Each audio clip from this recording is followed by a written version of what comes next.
First, we have to prepare 10 thick towels. They should be at least 50 centimeters long. Then, we wet and fold them up in order to increase the thickness. Lay them one over another. Press the towels from both ends towards the center with the same speed. Can you see the movement of towels?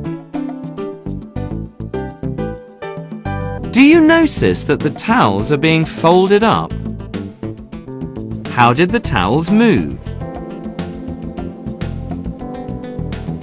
If the towels stand for the rock layers of the crust, what conclusion can you draw on the relationship between internal forces and the resultant landforms?